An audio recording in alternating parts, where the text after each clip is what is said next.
sebagai makhluk pembawa petaka kepada seluruh umat manusia di akhir zaman.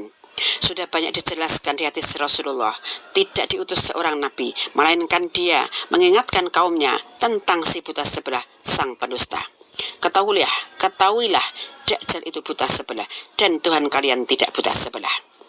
Sementara kedua matanya tertulis kafir. Hadis riwayat Bukhari. Dajjal sendiri dijelaskan juga bahwa dia memiliki kekuatan yang sangat dahsyat dibanding manusia biasa. Dia mampu menjelajah bumi dalam waktu yang sangat singkat. Bahkan bisa menyamar tipu daya fitnah termasuk di dalamnya, menghidupkan orang yang sudah mati. Padahal pada hakikatnya itu hanya tipu daya Dajjal saja. Meskipun Dajjal diberikan kekuatan yang sangat dahsyat, namun bukan berarti Dajjal tidak punya kelemahan. Di antara kelemahan-kelemahan itu, pertama, Dajjal takut dengan Tuhan. Ketika Tuhan terjadi, meteor akan jatuh ke bumi sehingga menyebabkan ledakan yang sangat dahsyat. Debu-debu akan berterbangan membentuk asap yang sangat tebal dan sangat gelap. Inilah yang jadi kelemahan Dajjal. Dia sangat takut Dajjal karena asap-asap ini yang membuat Dajjal menjadi cacat dan pasukannya hancur lebur. Oleh karena itu, ketika Rasulullah SAW mendatangi Ibnu Sayyad untuk menguji apakah dia Dajjal atau bukan, maka Rasulullah menanyakan perkara Tuhan. Rasulullah SAW sangat mengetahui tentang hakikat Dajjal, dan Rasulullah SAW sangat memahami bagaimana menguji seorang itu Dajjal atau bukan, dengan mengajarkan itu Tuhan.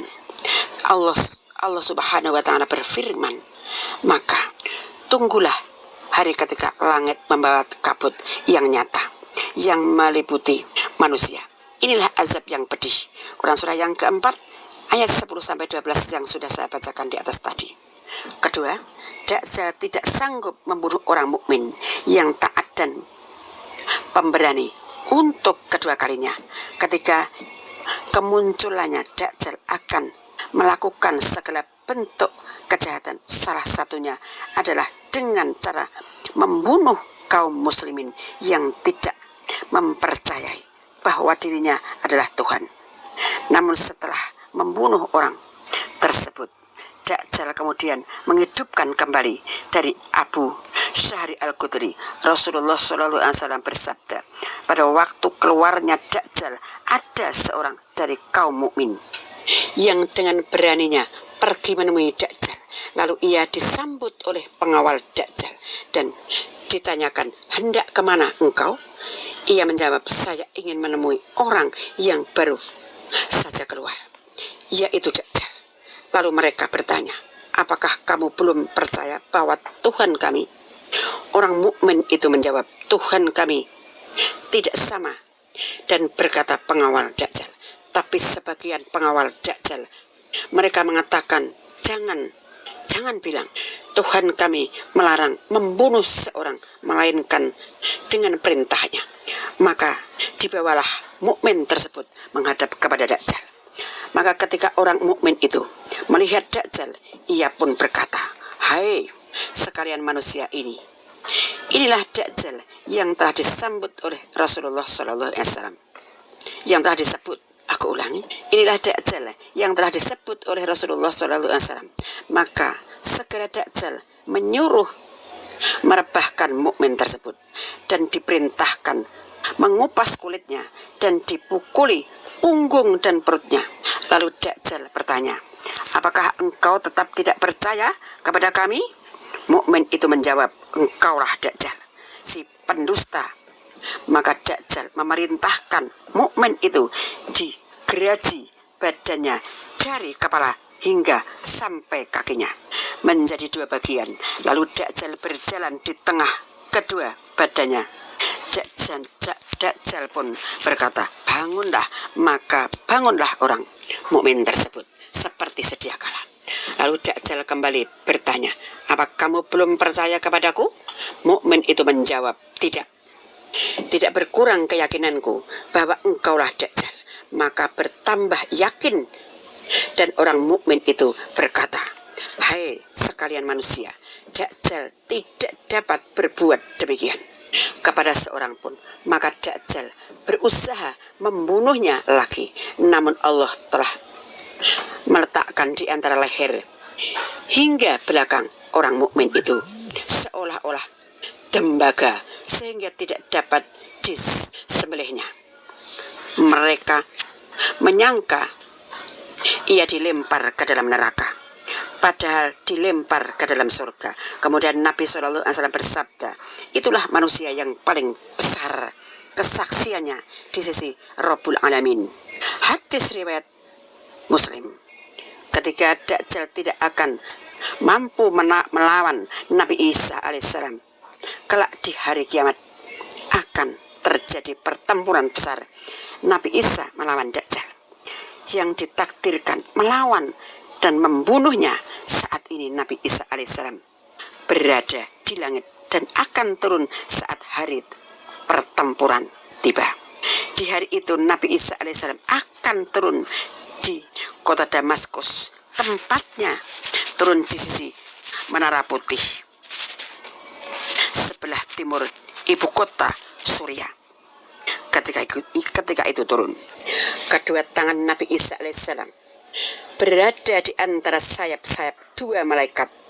Jika Nabi Isa menundukkan kepalanya, maka akan keluar tetes air darinya.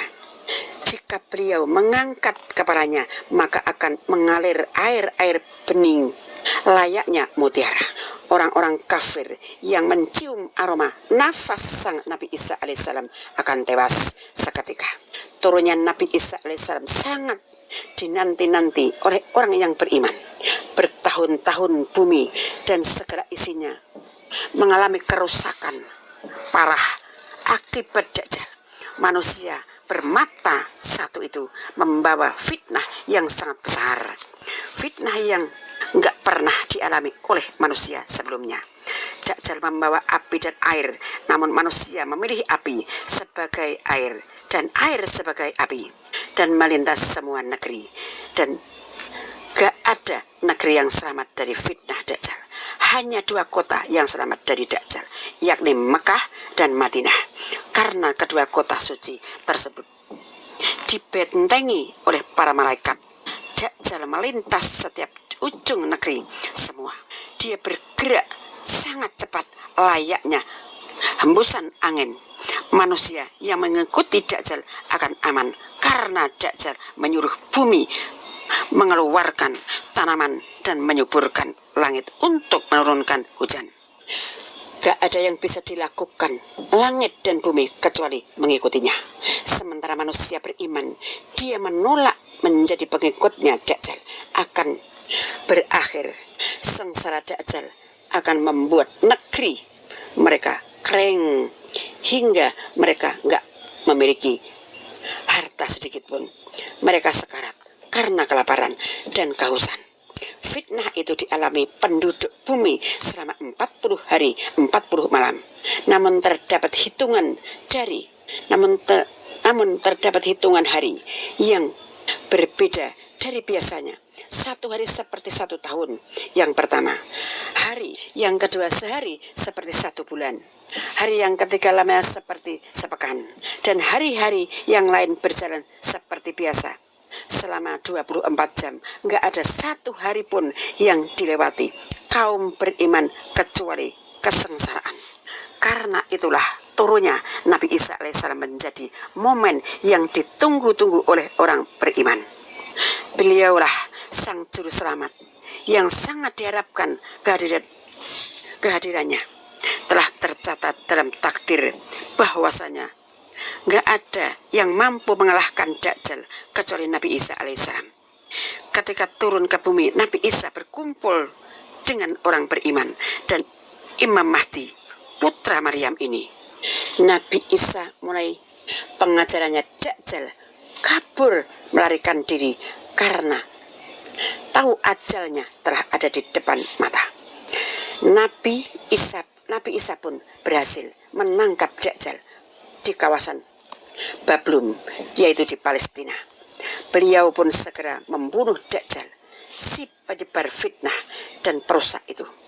Begitu melihat Nabi Isa alaihissalam, si Dajjal meleleh, hancur seperti garam yang mencair. Sekiranya ia membiarkannya, sudah tentu musuh Allah itu hancur meleleh. Namun Allah membunuhnya melalui perantaraan tangan Nabi Isa alaihissalam, sehingga Nabi Isa alaihissalam menunjukkan kepada kaum muslimin darah Dajjal yang masih segar menempel di ujung tombaknya. Kematian Dajjal menjadi kabar gembira yang luar biasa. Tewasnya Dajjal melahirkan keamanan dan kesejahteraan di muka bumi.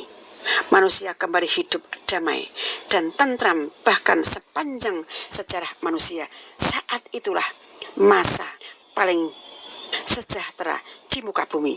Nggak ada sedikit pun permusuhan maupun kejahatan. Dipimpin Imam Mahdi, mereka hidup dalam kesejahteraan dan kedamaian. Adapun Nabi Isa alaihissalam wafat setelah menjalankan tugas beliau untuk membunuh Dajjal. Setelah Nabi Isa wafat, barulah akan datang hantaran angin segar lembut dari Allah Subhanahu wa Ta'ala untuk mengambil nyawa setiap orang-orang yang beriman semua. Yang beriman akan dicabut nyawanya melalui angin yang lembut itu. Dan pada saat itu, sebelum dicabutnya orang-orang beriman satu dengan yang lain ini, sudah nggak ada lagi yang sibuk dengan dunia. Sehingga kata baginda Rasulullah Shallallahu Alaihi Wasallam, wahai orang yang beriman, bersedekahlah kamu sebelum datang waktu kamu. Kalau mau sedekah, sudah nggak ada tempat lagi atau tidak ada saatnya lagi sedekah. Orang yang mau menerima tidak ada. Akan datang satu zaman yang mau sedekah ini cari orang yang mau menerima susah. Tidak ada yang mau menerima. Sampai datang orang-orang Badui datang ke Baitul Mal, dan Baitul Mal melimpah ruah.